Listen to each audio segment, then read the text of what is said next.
A fuga do ex-presidente Jair Bolsonaro para a cidade de Orlando, na Flórida, pode ser parte de um plano de proteção contra uma futura prisão. A família, o que inclui ele, Jair, a esposa Michele e a filha menor do casal, pede rapidez à embaixada da Itália em Brasília para a emissão da cidadania italiana. O plano de fuga está desenhado. Nos Estados Unidos, Bolsonaro consegue se esconder por um tempo e driblar a justiça brasileira, mas corre o risco de o FBI e a PF baterem à sua porta e voltar algemado para o Brasil em caso de eventual mandado.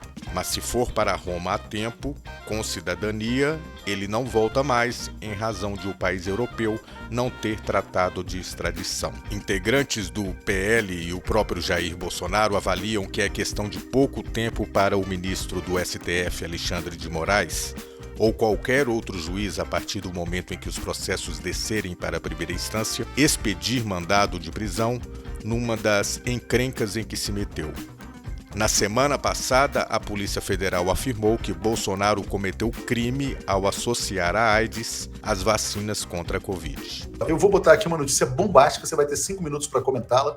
Bom, após bloqueio de contas, PL desiste de pagar aluguel de mansão a Bolsonaro, mas essa não é a notícia bombástica. A bombástica é essa aqui, que acaba de ser publicada pela revista Isto É, por um colunista chamado Leandro Mazzini, e está aqui, ó. Bolsonaro quer morar na Itália, com cidadania, evitar eventual prisão. O Léo também é cidadão italiano. E aí ele fala assim, Orlando é apenas uma ponte para Roma. O plano é tão latente que PL adiou o aluguel de uma casa em Brasília para o ex-presidente. Ele quer levar toda a família para a Itália. Diga, Léo.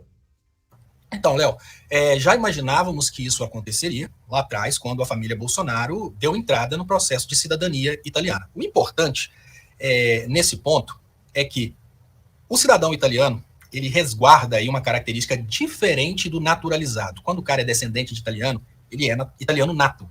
Nessas condições, o Bolsonaro tem uma certa proteção por parte da Itália em relação ao Brasil. Veja bem, a Itália pode se negar em extraditar o Bolsonaro, porque ele é um cidadão italiano nato, ele não é naturalizado. Se fosse naturalizado, ele só teria essa proteção a partir do momento da naturalização. Os crimes anteriores não estariam protegidos por essa questão da não extradição de nacionais.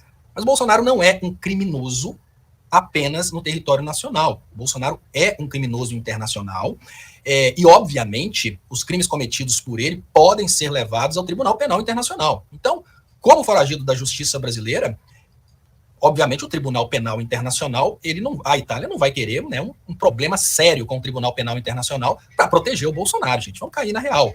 Então eu não acho que essa medida consiga proteger o Bolsonaro de tudo. Mas imagina só o dano que aconteceria com a família Bolsonaro se o Xandão já pedisse a interdição dos bens, até para, né, se tiver algum resguardo legal para isso, até para garantir o processo. Então tem várias formas de pegar esse rato. A gente não precisa preocupar que ele tem sim as estratégias de tentar fugir da justiça, tem as estratégias políticas de falar que ele está se exilando e etc e tal, mas ele não é um rato que está à mira da ratoeira brasileira apenas, ele é um criminoso internacional e para o mundo a punição de genocídio é uma questão de honra. Inclusive a Itália, por causa dos cometimentos de crime, de genocídio e crimes contra a humanidade no Brasil, ela tem o direito, dever de agir contra o Bolsonaro. E é isso que preconiza o direito internacional. Porque, Léo, sobre o que diz o direito internacional nessa questão das comunidades internacionais, é que alguns crimes, eles são, assim, facultados aos países como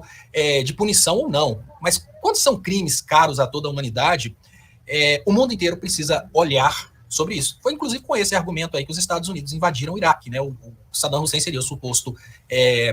E olha, de lá tiraram um governante, não um fugitivo. Estados Unidos, o Saddam Hussein seria um suposto criminoso contra a humanidade, então, pela responsabilidade para proteger aí o povo do Iraque, os Estados Unidos foram lá tomar o petróleo do povo iraquiano. E sobre o Bolsonaro, a questão é diferente, né? Ele não tem mais poder nenhum. Ele é só um fugitivo. E como fugitivo, será que a Itália vai querer se indispor com o Brasil, principalmente durante o governo Lula, que vai dar muita condição de negócios Brasil e Itália? Será que a Itália vai se indispor com o Brasil, dando regalias para o Bolsonaro? Existe a possibilidade, sim, dele ser condenado, preso na Itália e não extraditado. Prisões de melhor qualidade, etc. Mas não ser preso, eu acho bem difícil.